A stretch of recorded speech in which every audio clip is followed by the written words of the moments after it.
For thou, Lord, art good and ready to forgive, and plenteous in mercy unto all them that call upon thee. Hear, O Lord, prayer. Attend to my voice of my supplication. Sabay-sabay natin basahin ang verse 7. In the day of my trouble, I will call upon thee, for thou wilt answer me. Yan po, in the day of trouble, sa panahon ng mga problema, mga challenges sa buhay, ang kailangan natin, tatawag tayo sa Diyos. At pag tayo tumawag sa Diyos, ang Diyos ay sumasagot sa ating mga panalangin. Kaya po, ang nais ng Panginoon. No?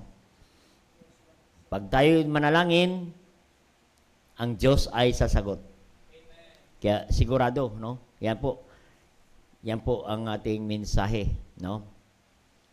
Sigurado tayo sa kasagutan ng ating panalangin. The assurance of answered prayer. Yan ating mensahe. Tayo po ay pumikit, tayo manalangin.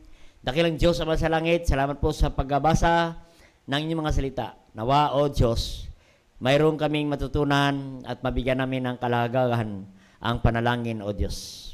Pag-ugnayan sa inyo, Panginoon. Kaya dalayan ko po, ikaw po magpapala sa amin, higit sa lahat ang mensahe na mula sa inyong mga salita, mula sa mga awit kay David, Panginoon, na kanyang sinulat na sa kanyang karanasan sa usapin ng panalangin.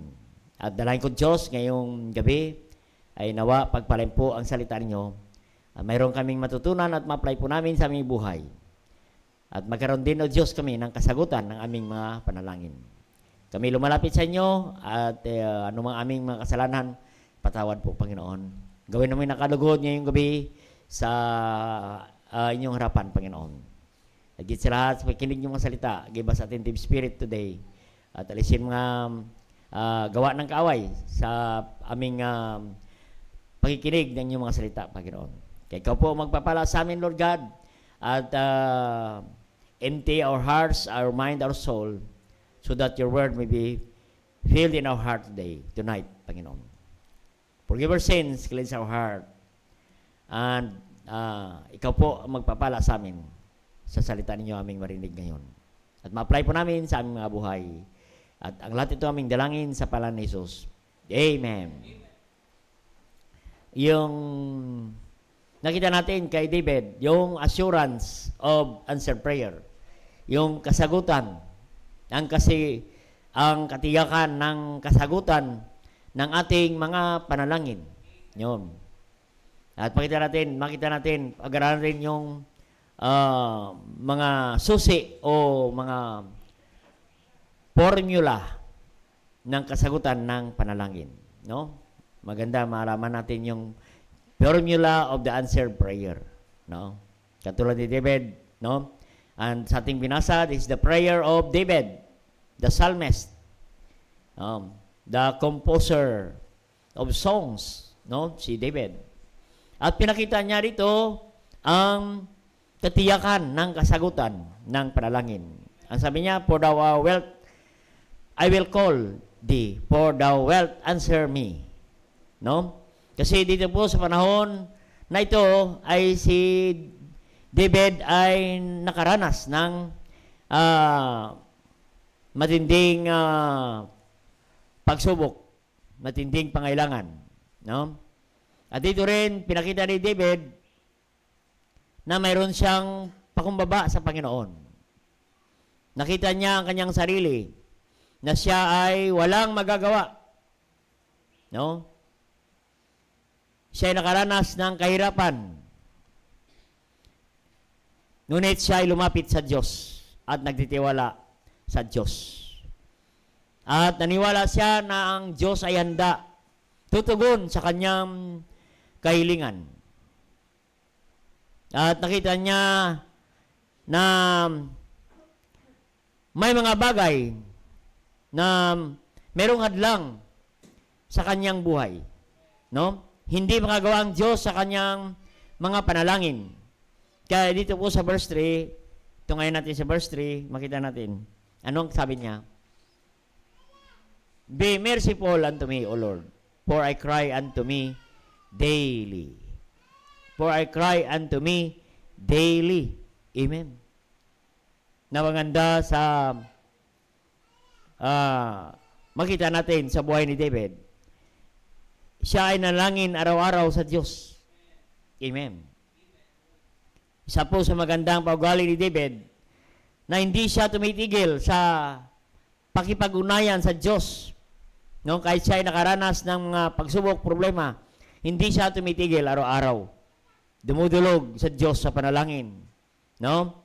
At ito po ay nagpapakita ng kanyang pakumbabang loob. At kinikilala niya ang Diyos na ang Diyos ay dakila sa lahat. Yan. At nakiusap siya sa Diyos. No? Napakinggan ang kanyang panalangin. Dahil siya ay nasa panahon ng kahirapan. At mayroon siyang kahilingan. No? At nais ni David na magkaroon siya ng revival sa kanyang buhay panalangin. That's what we need today sa ating buhay Kristiyano. We need revival in our prayer life. No? Sometimes we neglect prayer in our life. Na samantala, ang prayer ay kailangan natin araw-araw sa ating buhay katulad ni David. No? At makita natin si David, no? At pakiramdam niya na wala na siyang ibang malapitan maliban sa Diyos. Wala na siyang ibang iniisip, no? Na makatulong sa kanya kundi ang Diyos. No? Nagtitiwala siya na hindi siya pabayaan ng Panginoon sa panahon ng kahirapan. Sa panahon ng kahirapan, no? Sa panahon ng kanyang problema, handa tutulong ang Diyos sa kanya, sa kanyang mga problema. Kaya sabi niya, I will call upon thee for the wilt answer. No, makita natin si David, ang kanyang katiyakan ng kasagutan ng kanyang panalangin sa Diyos. Naniwala po siya na sa kanyang panalangin ay sasagutin siya ng Diyos sa kanyang panalangin. At mayroon siyang katiyakan ng panalangin, kasagutan ng panalangin. Ganon din mga kapatid sa atin, maganda ay makita natin ang katiyakan, no, ng kasagutan ng ating mga panalangin. Hindi tayo basta-basta tsamba-tsamba lang nagpe-prayer, no? Pag-pray mo ko, hindi mo alam kung sagutin ng Diyos o hindi. Maganda makita natin ang kasagutan, no? Ang assurance, katiyakan ng kasagutan ng panalangin, no? At makita natin dito mga formula, mga 3 formula lamang, no? Natin makita kay David na nagkaroon ng kasagutan ang panalangin. No. Makita natin sa verse 1. Bow down thine ear, O Lord, hear me, for I am poor and needy. Amen. Si David po ay nasa panahon ng nangailangan, nasa panahon siya ng kahirapan, no? Poor. Walang-wala, no? Wala na siguro siyang malapitan, no? Sinabi niya no? Sinabi niya sa kanyang sarili, I am poor and needy. Nangailangan siya ng Diyos. And he bowed down. Sabi niya, bow down thine ear, O Lord. No? Panginoon, pakinggan mo ko, Panginoon. Nakiusap si David sa kanyang panalangin na siya ay sa panahon ng mga pagsubok. No? So, ano makita natin kay David? Makita natin kay David, nagkaroon ng katiyakan ng ating panalangin. At ang kailangan natin, kapatid, dyan sa unang formula ng answer prayer, ang kailangan natin ay constant abiding in Christ. Constant, no? Hindi tayo nagbabago sa Diyos. Tayo nanatili sa Kanya. And David admit that he is nothing. Sabi niya, I am poor and needy. No? He admit that he is empty. He is poor and needy. Siya ay nangangailangan. Marami siyang pangailangan. No? Siya ay walang-wala. Siya ay sa panahon ng kahirapan. No? Pero naniwala po siya, nanatili po siya sa Diyos, no? Nakita niya na mayroon siyang Diyos na inasahan, no? Handa na tumulong sa kanya, no? Anuman ang kanyang mga pasanin, no? Ano makita natin kay David? Constant abiding in Christ. Nanatili siya sa Panginoon kahit siya ay sa panahon ng kahirapan. Sa panahon ng kahirapan. Kasi maraming na Kristiyano sa panahon ng kahirapan, hindi mo na makita. No? Hindi na makasama ang Panginoon. No? Sa panahon ng challenges sa kanyang buhay, si David ay constantly abiding in Christ. No? Constantly abiding in Christ. Amen? Yan ang kailangan natin, constantly abiding. No? Yan ang awitin, constantly abiding. Di ba may awitin tayo ganun? Constantly abiding, Jesus is mine. Constantly abiding, rapture divine. Amen? Manatili ka sa Panginoon hanggang rapture, hanggang sa pagbabalik ng Panginoon. Ang sabi niya, He never leaves me lonely, whisper oh so kind, I will never leave thee, Jesus is mine. Amen? Oh, huwag kang umalis sa Diyos. Manatili ka sa Diyos. Magpatuloy ka sa Panginoon. Amen? Hindi tayo iwan ng Diyos sa panahon ng mga challenges sa buhay. Hindi tayo iwan ng Diyos sa panahon ng problema. Sasamahan tayo ng Diyos hanggang sa kanyang pagbabalik. Sabi niya, di ba? Constantly abiding, rapture divine. Hanggang sa rapture, hanggang sa pagbalik ng Panginoon. Hindi tayo iwan ng Panginoon. Sabi ng awitin, He never leaves me lonely. No? Whisper, oh so kind. Amen. Whisper. Manalangin ka lang sa Diyos. Bulungan mo lang ang Diyos. Amen. Sa panalangin. Amen. Yan sabi na ni David sa prayer niya. Whisper of prayer in the morning. Whisper of prayer at noon. Whisper of prayer in the evening. Amen. God answers prayer. All the time. Hindi tayo iwan ng Panginoon. Basta tayo manatili lang sa Panginoon. What we need, like David, constantly abiding in Christ. Ang sabi ng Hebrews 13:5, I will never leave thee, nor forsake thee. Amen? No? Sabi, basahin natin Hebrews 13:5. Meron pa kasing verse yun eh. May nakakunik pa na verse yan. Hebrews 13:5. Let your conversation without covetousness. Amen? Without covetousness. Amen. And be content with such things ye have. For it said, I will never leave thee nor forsake thee. Amen. Let your conversation without covetousness. Amen. Ano yun? Ang covetousness. No? Huwag tayong mawala sa Panginoon.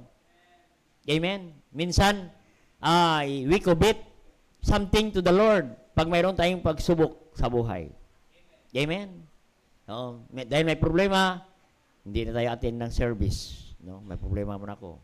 Hindi mo na ako magbibigay ng tithes kasi marami akong babayaran. We commit something to the Lord. Pero sabi ng salita ng Diyos, be content in such things ye have. Pierre said, I will never leave thee nor forsake thee. Amen. Manatili ka lang sa Panginoon. Kahit anong panahon sa buhay natin, manatili ka lang sa Panginoon. Kahit anong mangyari sa buhay natin, anumang challenges sa buhay natin, manatili ka lang sa Panginoon. Constant abiding in Christ. Huwag kang mahiwalay sa Diyos. Huwag kang lalayo sa Diyos. Manatili ka lang sa Diyos kahit anong sitwasyon ng iyong buhay. Manatili ka sa Panginoon. What we need is constantly abiding in Christ. Manatili ka lang sa Panginoon. Amen. Kaya maraming hindi nakatin ng prayer meeting. Amen. Kasi iba sa atin, may mga problema, pagsubok, no? Kaya, wala na. Nawawala sila sa gawain ng Panginoon. Hindi natin alam ang formula ng kasagutan ng panalangin. Manatili ka lang sa Panginoon. Amen. Huwag kang umalis sa Panginoon. Huwag kang lumayo sa Panginoon. No. Abide in Christ. Amen. Ang verse natin, John 15. John 15 verse 5 to 7. Lagi naman natin binabasa yan. John 15, 5, 7. Nalintulad ng Panginoon. Ang Panginoon. Jesus Christ is the vine. And ye are the branches. No? Ang Diyos ay puno. Amen. Tayo ay sanga. Dapat huwag kang umiwalay bilang sanga. Huwag kang umiwalay sa puno. Amen. Once umiwalay ka sa puno, ang sabi niya, left, withered. Matutuyo, malalanta ka. No? Yan. Wala kang blessing. Pag mawalay ka sa Panginoon, malalanta ka. Pag lumayo ka sa Panginoon. Amen. No? Pag lumayo ka sa Panginoon, may walay ka. That's pride. Amen. Pride. Amen. Okay lang, hindi ako magsimba. Okay lang, hindi ako magpe-prayer. Hindi po okay. Hindi po kayo okay. Amen. Kasi sabi ng Bible nakasulat na pula yun Abide in me, I in you. As branch, ye cannot bear fruit itself. Amen. Ye cannot bear fruits itself.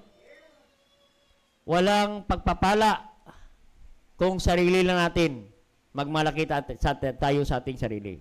Itself. Except abide in the vine, no more can ye except abide in me. So wala nang ibang gagawin tayo. Gusto nating pagpalain ng Panginoon. Gusto natin kasagutan nating panalangin. Abide ka lang sa Panginoon. Abide in me, sabi ng Panginoon. Huwag kang humiwalay sa akin, sabi ng Panginoon. Amen. Ba mahiwalay ka sa Diyos? Amen. Ang Panginoon, amen. He is the source of everything. He is supplier of everything. He is creator of everything. He owns everything. He owns money. Aba, hiwalay ka pa? Amen. No. Kaya nga sabi niya, abide in me. No. Except ye abide in me, ye cannot bear fruits. As a branch. Walang mangyayari sa buhay natin. At inulit niya ulit, sabi niya, I am the vine, ye are the branches. He that abideth in me, I in him, the same bringeth forth much fruit. Amen? Bring it much fruits. Ibig sabihin, pagpalain ka ng Diyos. Amen? Pag manatili ka sa Kanya, hindi maaari na hindi ka pagpalain ng Diyos. Amen. Proven na yan, kapatid. Oh, maraming lumayo sa Panginoon. Oh. Umalis sa Panginoon. Umalis sa simbahan. Umalis sa kalooban ng Diyos. Oh, pagbalik, walang magandang testimony. Walang magandang testimony, kapatid, pag wala ka sa Panginoon. Oo. Walang nagpatotoo rito, pinagpala ko ng Diyos dahil matagal akong nawala. Naku, binibless ako lalo ng Diyos. Wala, kapatid, wala tayong makita. Karamihan, lungkot, iyak, lungkot ang nangyari sa kanilang buhay, kapatid. Withered. No? Sabi niya sa verse 6, without me, ye can do nothing. Oh. Kaya makita natin in verse 6, if ye abide not in me, he cast forth as a branch, is withered. Aba, para kang useless, ibig sabihin, withered. Gather them, cast them in the fire, and they are burned. Amen? Kaya walang mangyayari sa buhay natin pag hindi natin kasama ang Panginoon. Sinabi niya na yan, given niya na, sinabi niya na sa kanyang salita. Paniwalaan na lang natin talaga ang salita ng Panginoon. Amen. Makita natin, in verse 7, nandiyan yung answer prayer. Herein, sabi niya, verse 7, if ye abide in me, and my words abide in you, ye shall ask what ye will, it shall be done unto you. Aba, kapatid, answer prayer. Ye ask what ye will. Hingi ka. Ano ang gusto mo? Ibibigay ko. What you will. It shall be done unto you. Amen. Done. Done. Answered prayer. Amen. Answered prayer. Amen. Kaya kapatid, makita natin, abide lang talaga. Ang kailangan natin, no, in our prayer. I-notice natin ang verse 7. I-underline ninyo. No. The secret is abiding in Christ, abiding in me. Ye shall ask what you will. It shall be done unto you. Manatili ka lang sa Panginoon. Oo. Huwag kang lumayo sa Panginoon. Huwag kang lumihis sa Panginoon. Oo. Manatili ka lang sa Diyos, sa Panginoon, sa Kanyang kalooban. At the same, bring it forth. Hindi lang fruit. Much fruit. Marami kang pagpapala ng Diyos. Amen. Oo. Kaya marami tayong sinayang na panahon. Amen. Oo. Paalis-alis, pawala-wala ka. Dapat marami ka ng blessing na galing sa Diyos. Amen. Kaya ibig sabihin, manatili ka lang sa Panginoon. Huwag kang may walay. Magstay ka lang sa Kanya. Kahit anong mangyari. Si David, sa panahon ng kahirapan, no? Sa panahon ng kanyang trouble, no problema, no conflict sa kanyang buhay, challenges sa kanyang buhay, nanatili siya sa Panginoon. Amen? Kaya huwag kang lumayo sa Panginoon. No? Huwag kang mawalay sa Panginoon. Manatili ka lang sa Panginoon. Kaya constant, pag sinabing constant, hindi ka na nagbabago. Amen. Ang word kasi na constant, ginagamit yan sa mathematics. Amen. Yung mga formula, may constant na yan. Hindi na yan pwedeng baguhin. Amen. Yan ang constant. Hindi dapat tayo nagbabago. Hindi tayo binabago ng mga panahon, mga pagsubok, problema na pinagdaanan natin. Hindi dapat yan ang magbago sa ating pananaw sa Panginoon. Nanatili tayo sa Panginoon. At naniwala po tayo, constantly abiding in Christ. Sigurado tayo sa bunga, bring it much fruit, sabi ng Bible. May blessing ka na matanggap. And God will answer our prayer. No? Sabi diyan sa verse 7, if ye abide in me and my words abide in you, ye shall ask what ye will, and it shall be done unto you. Amen. Basahin verse 8. Herein is my Father glorified, that ye bear much fruit, and you shall be my disciples. Amen. Sumunod natin, kapatid, no? Manatili ka lang sa Panginoon. Manatili ka lang sa pananambahan. Huwag kang mawala sa pananambahan. Amen.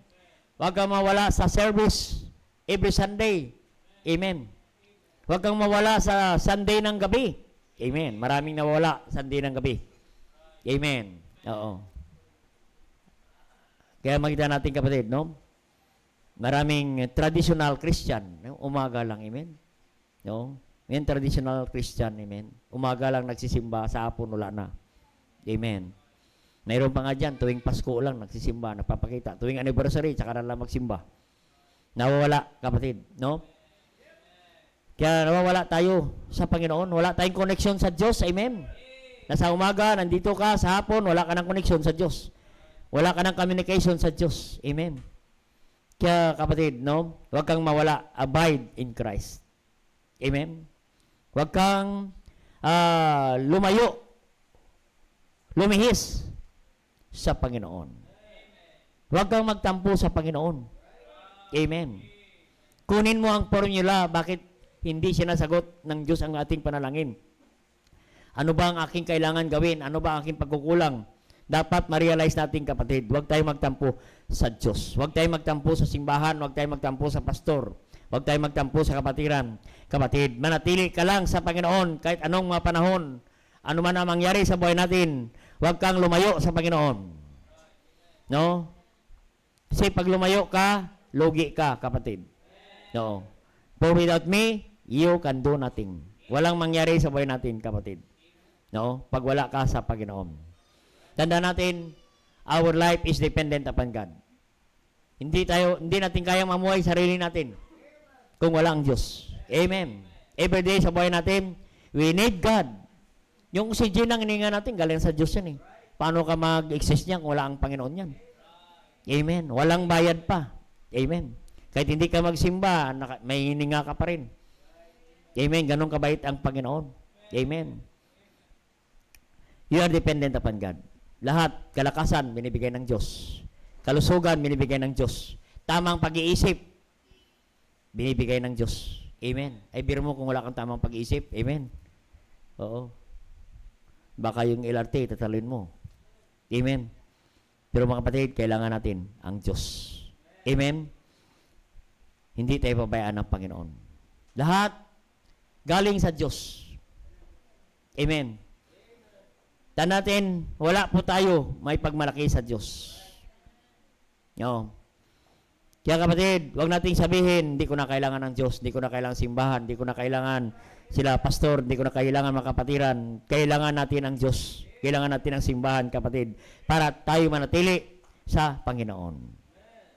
Kumapit ka lang, kapatid, sa Panginoon. Kahit may pagsubok ka, marami ka mga challenges sa buhay, sige lang, tuloy ka lang. Nandyan ang Diyos natin, hindi ka pabayaan ng Panginoon. Katulad ni David, sabi niya, I will answer, thou wilt answer me. I will call thee, I will answer. Amen? Manatili ka lang sa Panginoon. No? Sigurado tayo sa blessing ng Panginoon. Anong sabi ng Psalm 23, verse 6? Surely goodness and mercy shall follow me all the days of my life. So I may dwell in the house of the Lord forever. Dwell means constant abiding. Manatili ka lang sa Panginoon. House of God. Manatili ka lang sa tahanan ng Panginoon. Kahit sa panahon ka ng pagsubok, dapat ka nga manatili sa Panginoon. Manatili ka sa simbahan. Kailangan mo ng kalakasan. Kailangan mo ng encouragement, kapatid. Kailangan mo ng kapatiran, kapatid. Kailangan mo ng salita, makapakinig ka, kapatid. Kaya constantly abiding in Christ lang ang kailangan. No? Ay, nandoon ang blessing susunod sa iyo. No? Goodness, goodness and mercy shall follow me all the days of my life. No?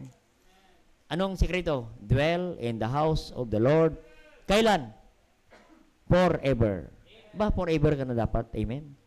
Dito sa Panginoon, dito sa simbahan. Amen? Huwag ka na mag-isip na lilipat ka pa sa ibang simbahan. Baka doon ako pagpalain, kapatid. Kung hindi ka pinagpala rito, mas more kung saan ka man pupunta.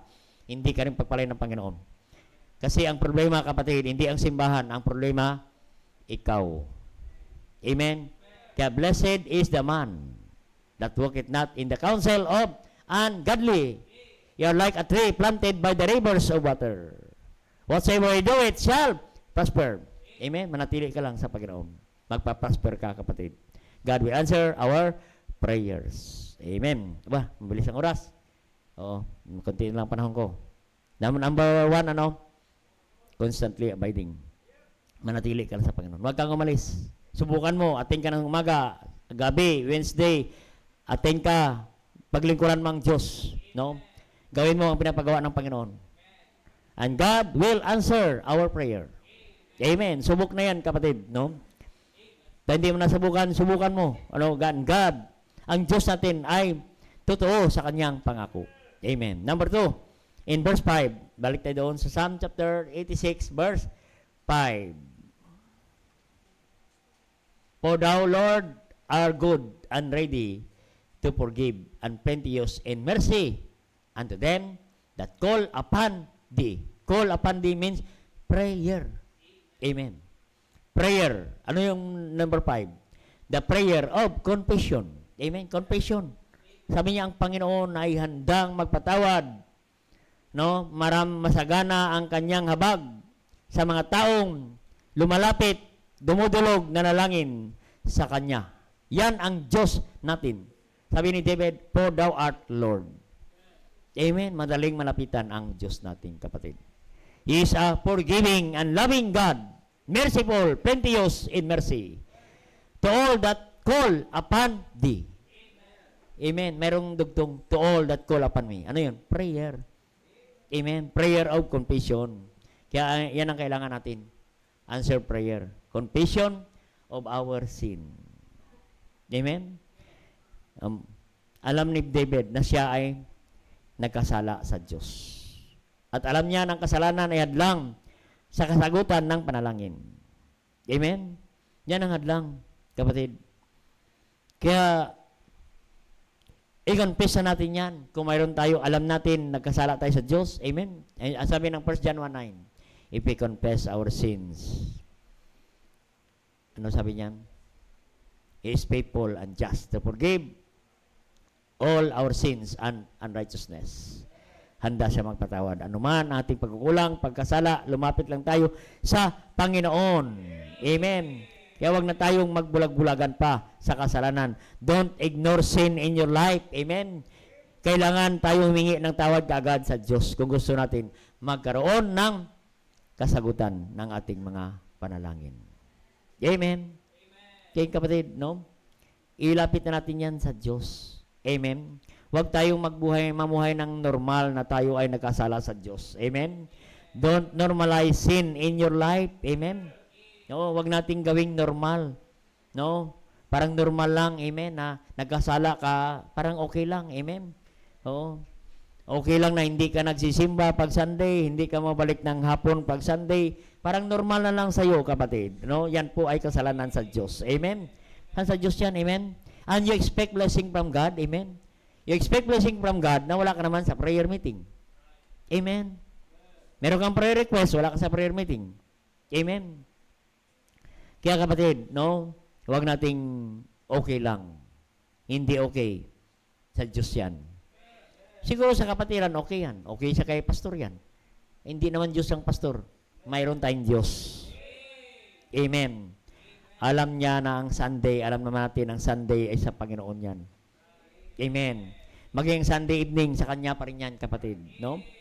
Nakalungkot ako sa mga simbahan sa probinsya, wala nang Sunday evening, walang prayer meeting. Sabi ko, paano ito pagpalain ng Diyos ang simbahan ito? Paano pagpalain ng Diyos ang pastor na nandito? Dahil hindi sumusunod sa kalooban ng Panginoon. Amen. Hindi nila, normal na lang sa kanila yung ganon. Amen. Oo. Kaya kapatid, no? Nakakalungkot maganon, makita ka ng simbahan. Amen. Makita mo, hirap ang simbahan, hirap ang pastor, hirap ang mga kapatiran, kapatid. Mahirap silang lumago. No, kapatid. Kaya kapatid, kasi utos ng Panginoon yan eh. Amen. Huwag pabayaan ang pagtitipon. Not forsaking the assembling of ourselves together as manner of some is, but as the day approaching. Amen. Kaya kapatid, no, hanggang sa pagbalik ng Panginoon, maging faithful ka sa pananambahan sa Panginoon. And God will answer our prayers. Amen. Kaya, alam natin kasalanan, so, i-confess natin sa Panginoon. Pag sinabing confession, is a change of mind. No? Mayroong pagbabago. Amen. Ang sabi ng James 5:16, James 5:16, confess your fault to one another, and pray one another, that they may healed. Amen. Mayroong kasagutan. May healing na mangyari. Kapatid, no? You want answer prayer, we need to confess. No? We need to realize our sin. Don't normalize sin. Huwag tayong masanay sa kasalanan. Amen. Parang tingin natin, parang okay lang. Amen. May problema tayo sa Panginoon. No? Kung ganon. Kaya kapatid, ayusin natin. Amen. Pag may problema ka sa kapatiran, ayusin. Amen. No. Ayusin natin. No. Yan ay hadlang sa ating panalangin. Learn to confess our sin and learn to forgive others also. Amen. And God will answer our prayer. Amen. Ang sabi ng 2 Chronicles 7:14, if my people shall humble themselves and seek my face and turn from their wicked ways. Amen. Ano sabi ng Panginoon? Meron dyan ang last praise na yan. I will heal their land. Amen. I will heal their land. Seek my face. Turn from wicked ways. Talikuran natin ating kasalanan. No? At anda ang Diyos magpatawad sa atin. No? And ang ating panalangin, sagutin ng Panginoon. Amen? Kaya, ang Diyos handa magpatawad sa ating mga kasalanan. Ang sabi ng Psalm 103 verse 3, who forgave it all thy iniquities, who heal it all thy diseases. Amen? All thine iniquities. Amen? Lahat nating kasalanan, kayang patawarin ng Panginoon. No? And heal it all diseases. Bakit nabanggit dito sa Psalm 103? Diseases. Alam mo, ang pinakamatinding sakit ng tao ay cancer.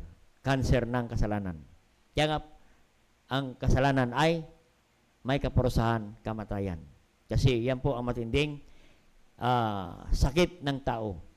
Sin. You know? Pero kaya ng Diyos pagalingin at patawarin tayo ng Panginoon. Kaya sabi ng Hebrews 10:17, all their sins and iniquities, I remember no more. Amen? Ganon ang Diyos magpatawad sa atin. Amen? No? All, lahat. Amen. Pag sa tao, mayroon pang natira. Amen. Sa Diyos, wala. Magpatawad ang Diyos. Kalimutan niya na ang lahat, kapatid. Pag siya magpatawad sa ating kasalanan. Kaya kung tayo napatawad na, nakalimutan na ng Panginoon, aba, iwanan natin, huwag nating balikan. Nakalimutan na ng Diyos eh. Amen. Kaya what we need, confession of our sins. And we assured of our prayers that God will answer. Amen. Okay. Mayroon po ako na kunting natira. Number 3 na, number 3. Number 3. No? Number 3, ang kailangan natin, kapatid. No? Ang sabi ng Panginoon, balik tayo sa Psalm chapter 86, pag tayo humingi tayo ng panalangin sa Diyos. No? Sabi niya, in the day of my trouble, I will call upon thee. You will answer me. Amen. Sa panahon ng ating pagsubok, problema, tumawag ka sa Panginoon and will answer our prayer. No? Anong kailangan? Constantly abiding in Christ. Number 2, confession of our sins. And number 3, dito, makita natin, paano magkasagutan ng ating panalangin. Committed to obey His command. No? Handa kang sumunod sa kanyang mga utos. Amen. Sundin natin ang utos ng Panginoon. No? Proverbs 15:8. Para hindi sayang ating panalangin, sundin mo ang Panginoon. Amen. Mahirap sagutin ng Diyos ang ating panalangin na hindi ka naman sumusunod sa Diyos. Amen. Kahit kung tatay mo na lang eh. Yung nanay mo, pag hindi ka sumunod, wala tayong mapapala. Wala sa may bigay sa atin, kapatid. Proverbs 15:8. The sacrifice of the wicked is an abomination unto the Lord, but the prayer of the upright is His delight. The sacrifice of the wicked, kasalanan. Amen? Yung sacrifice, sabi niya, ang sacrifice, sayang. No. Kung hindi tayo sumusunod sa Panginoon. Amen? No. Ibig sabihin, sacrifice. Ano mga sacrifice natin? Yung pagbibigay. Amen? Hindi, wag nating ibig sabihin, nagbibigay na ako sa Panginoon kahit hindi na ako susunod sa Kanya. Hindi pwede. Ang prayer natin, abomination unto the Lord. Sayang. Walang mangyari sa prayer natin. Bakit? Hindi tayo sumusunod sa Panginoon. Our sacrifice, is abomination unto the Lord. Wala. Oo. Kaya wag nating gawin ang mga sacrifice natin. Nagbigay ako sa Panginoon ng commitment, nagbigay ako ng sacrifice. Di bali, hindi na ako masusunod sa Kanya. Hindi pwedeng ganoon ang Panginoon. Amen? No, hindi natin pwedeng lagyan ng Panginoon. Amen? Kaya, Proverbs 28:9. Yan, 28:9.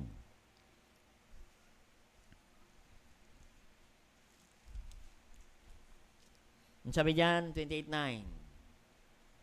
He that turneth away his ear from hearing the law, even his prayer shall be abomination unto the Lord. Hearing the law pa lang, amen. Hindi ka lang nakikinig ng salita ng Diyos, amen. Ay, ang ating prayer, wala na. Amen.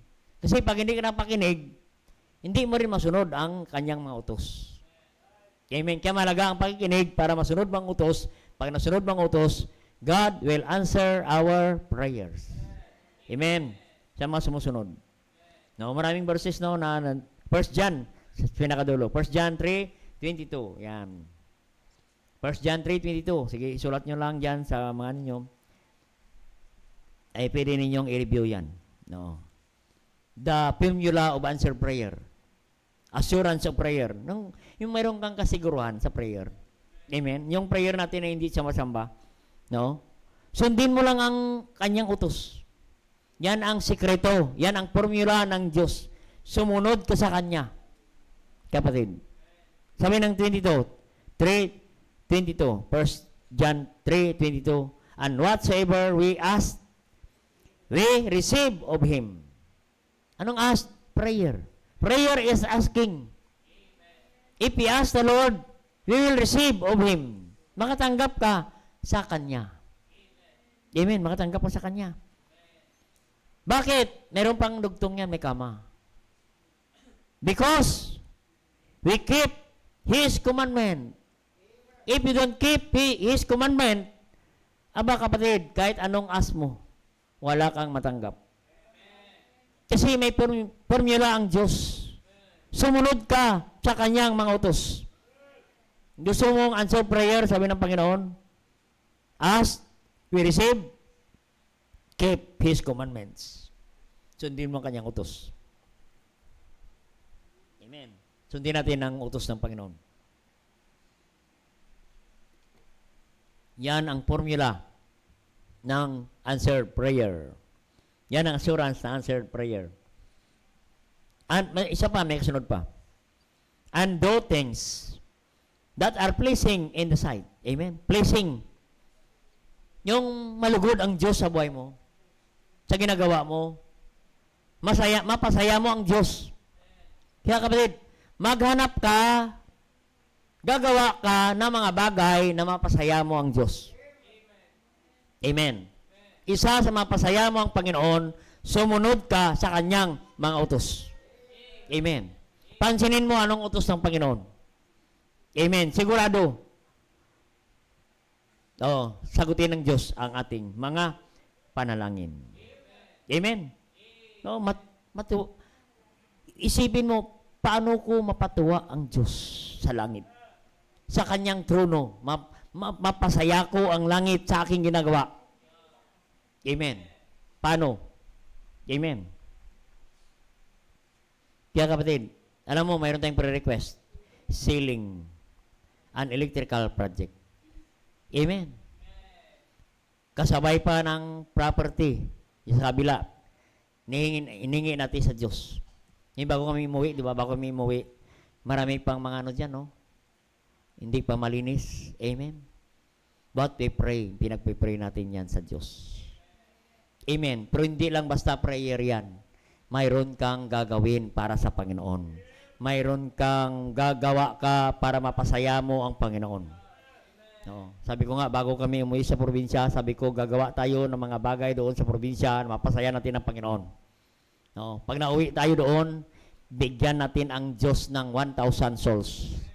Hindi tayo uwi pag hindi natin maris ang ating goal na 1,000 souls na maligtas. Ay kung hindi ibibigay ng Diyos ang answer prayer na yan. Ito, matagal nating pinag-pray. Oo. Kasi yan ang susi, formula ng kasagutan ng prayer. Because you obey His commandment. If you obey His commandment, wala nang rason ang Diyos na hindi niya ibibigay. Wala. Gawa ka ng reason na wala na. Wala nang masabi ang Diyos, bibigay ko na yan. Bigay ko na. Kasi ginagawa mo. Ginagawa ninyo. No. Kaya sabi ko, pasayin natin ang Diyos. Kahit konti lang tayo uwi. Ilan lang tayo, pero malaki ang goal natin, 1,000. Paano natin yan? Ipag-pray natin sa Diyos. Ang Diyos pa rin magbigay ng mga tao na sira natin. Aba, kapatid, answer prayer. Amen. Mga tao nakahanda na. Amen. Uupo na lang kami, mamaya tatayo, nandiyan na sila, nakaready na. 300 teachers, nakandyan na, amen. Hindi na namin i-invite yan, amen. Nandoon na lang sila, nakaupo. And we praise the gospel.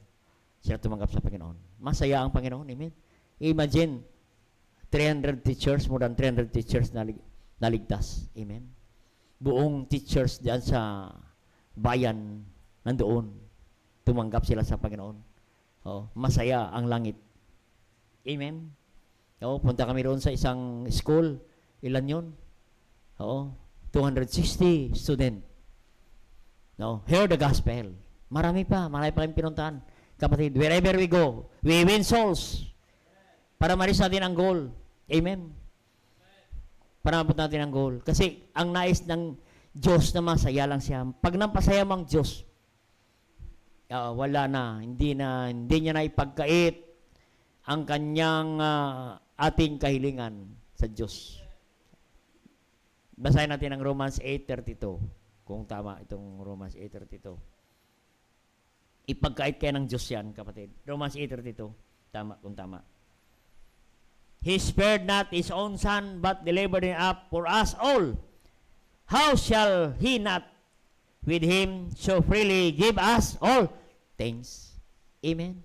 Ay kung ang kanyang anak na si Kristo, hindi niya pinagkait, yung kailangan pa kaya natin, ipagkait niya pa yun. All things, kailangan natin. Yan ang sekreto, sundin mo lang ang Panginoon, kanyang utos. Kaya ang pag-akay ng kaluluwa, utos ng Diyos yan. Mag-akay ka ng kaluluwa. Mapasaya mo ang Panginoon. Amen. Mapasaya ang Panginoon. Pag napasaya mo ang Panginoon, wala na ang dahilan na hindi tayo answer prayer. Alam mo, kapatid, no, nandoon kami, habang nagpipraise ako ng funeral service ng gabi, tumawag na yung property. Pastor, pwede nyo nang gamitin yan. Nalinis na namin, no, kailan kayo magsimula? Bigo, February 1, pagdating namin, gamitin na namin yan. No. Gawa nyo na ng gate. No. Yan. Makita natin, kapatid. No.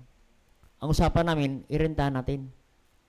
Dahil masaya ang Diyos, sabi niya, wala na. Amo ng message na mayari. Gamitin nyo na lang yan.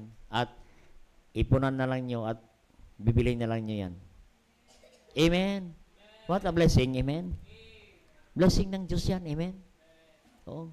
Kaya magsimula tayo ng ceiling eh. Oo. Nagsimula tayo ng ceiling. Salamat sa inyong commitment sa ceiling. Amen. Pero pag makita natin, kapatid, God answers prayer. Amen. Simulan natin yan siguro by next week. Baka after a week, tapos na yan. Amen. Because God answers prayer. We do what is pleasing to God. Gawa ka na mapasaya mo ang Diyos sa iyong buhay. Personally, gawa ka. Paano kayo mapasaya ang Panginoon sa buhay ko? Paano ko kaya mapasaya ang Panginoon? Dahil may prayer request ako sa Diyos eh. Mapasaya akong Panginoon. Amen. Alam mo, nag-goal ako, sabi ko, Lord, bigyan mo ko ng mga 3 mayor. At target ko, Panginoon, pag-pray ko, yung governor ng probinsya, masiran ko ng gospel. Pinag-pray ko sa Diyos. Amen. And yung mga tao na pinag-pray ko, available sila. Amen. Andyan sila. Amen. Sabi ko, answer prayer na. Andyan na. Amen. Ang Diyos na mismo ang nag-ready sa kanila. Pinuntahan ko na lang. Amen. What a blessing, kapatid. Di ba, masaya ang Panginoon. Pag masaya ang Panginoon, God will answer our prayer. Nakita naman natin ang ebidensya ng prayer. Diyan na, kita na, ginagamit na natin, kapatid. We enjoy the blessing of God. Nandiyan na. Amen. Oo. Biro mo yan, nagkasundo na kaming rent, tapos mamaya, hindi na. Because God spoke to the heart of that owner. Amen. Yung isda nga, kinakausap ng Panginoon eh. Amen. Tao pa kaya? Amen. Yung isda, amen. Sa lambat ni Pedro, amen. Pedro, ladlad mo ang lambat, tayong haling tapat. Dahil kausapin ko ang isda. Amen. Biro mo yan. Sumunod si Pedro. Amen. Walang alinlangan. Sabi niya, nevertheless, at thy word, I will let down my net. Panginoon, hindi panahon ng isda. Pero sinabi mo, sundin ko ang iyong salita. Sinunod ni Pedro ang salita ng Diyos. Amen. Actually nga, kulang pa sa pagsunod si Pedro eh. Kung alam natin, let down your nets. Lahat ng lambat mo, Pedro, iladlad mo na. Aba, isang lambat lang ang niladlad ni Pedro. Ay kung inubos niya yan, amen, kung lahat ng nets niya, niladlad niya, di dami pa siyang blessing. Isa pa lang eh. Amen. Isa pa lang pinagpala na eh. How much more, kapatid? Sunod ka lang na sunod sa Panginoon. Nakita mo ang kapangyarihan, ang kamay ng Diyos. Amen. Utusan ng Diyos ang blessing, kapatid. God will command the blessing shall come upon you. Deuteronomy 28 verse 1 and 2. Oo, hindi ko na babanggitin. Oo. If you hear diligently and obey my commandments, I will command the blessing to come unto thee. Utusan ko ang blessing papunta sa iyo. Amen. That's the power of God. Amen. And God answers our prayer. What we need? Committed to obey His commandment. Amen. Handa kang sumunod. Wala nang alinlangan. Sundin mo lang ang kanyang utos sa kanyang salita. Kaya malaga, lagi tayo nakikinig ng salita ng Diyos para mayroon tayong masunod. Marami kang masunod, maraming answer prayer. Amen. Yan po ang ating formula ng answer prayer. Number 1, constant abiding in Christ. Number 2, confession of our sins. Number 3, ano yan? Committed to obey His commandment. And equals answered prayer. Yan ang formula, no, na natunan natin kay David ngayong gabi. Kasi David pinagpala ng Diyos. Amen. Tayo po mag-pray. Dakilang Diyos, thank you God for your great message tonight. Salamat po Panginoon. Pinakita niyo sa amin ang formula ng answered kasagutan ng prayer. At nandito po ang prescription ninyo sa amin. Kung sundin namin ito, ay makakamit kami ng kasagutan ng aming mga panalangin. What we need is constantly abiding. Manatili lang kami sa inyo, Panginoon. Kahit sa panahon ng kahirapan, karamdaman, kalungkutan, manatili kami sa inyo, Panginoon. Huwag kaming umalis sa simbahan, sa inyong kalooban, sa inyong masalita, Panginoon. At kailangan namin i-confess ano man aming pagkukulang, pagkasala laban sa inyo, Panginoon. Na yan ay maging hadlang sa aming mga panalangin. At committed kami sa pagsunod sa inyo, Panginoon. Handa kaming sumunod sa inyo, Panginoon, sa inyong mga utos, no matter what, Panginoon. And the more we obey, the more blessing we come, Panginoon. We receive, Panginoon. Maraming salamat muli sa iyong mga anak at sa inyong salita, Panginoon. At ngayong gabi, dadako kami sa invitation. At habang tinututog at panyaya, nanyayahan ko ang bawat isa, tumayo at lumapit sa altar. If you want answers our prayer, sundin natin ang formula ng Panginoon. You want to bless by God for answers prayer? Sige po, nandyan na, maliwanag na ang salita ng Diyos. Amen. Huwag na kayong magalinlangan, kapatid. And God will answer our prayer. Meron kang kailangan ngayon, ilapit mo ngayon sa gabi sa Panginoon. Lapit mo sa Diyos. Amen? Si David, sabi niya, bow down thy ear unto the Lord. He knelt down his knees unto the Lord. No? Napakita siya ng pakumbabang loob. Nagpapakita siya na wala sa magagawa. He is empty. He is nothing. He is needy. He needs help. Walang iba kundi ang Diyos. Ba hindi ka lumapit sa Panginoon? Amen? Kneeling down to God, we humble ourselves that we are nothing. We are empty. But we have the rich God to bless us. Why not come in the altar and talk to God? Narito na po ang formula ng Diyos. Sundin na lang natin, kapatid. Nakita naman natin ang testimony ng simbahang ito. Dahil napasaya natin ang Diyos sa pagsunod sa kanyang utos, sa higit sa lahat, sa pag-aakay ng kaluluwa. What?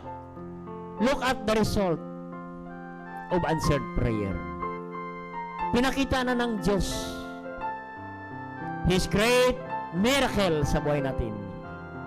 Hindi yan maghimala ang Diyos kung wala tayong nagawa para sa Kanya na mapasaya natin ang Diyos. Kung iisa lang nagsisi at tumanggap sa Panginoon, ang langit masaya. How much more we give thousands of souls, mapasaya natin ang Diyos, malugod ang Diyos sa ating ginagawa, and God will answer our prayer. Sige po, sundin natin ang Panginoon. Sige po, talk to God and mag-goal ka sa Panginoon. Lord, sundin ko ang iyong mga utos. Ibibigay ng Panginoon yan. Sige po. Mahirap mag-akay ng 1,000 souls. I have no idea. But God provide souls to hear the gospel. Sige po, usapin natin ang Panginoon.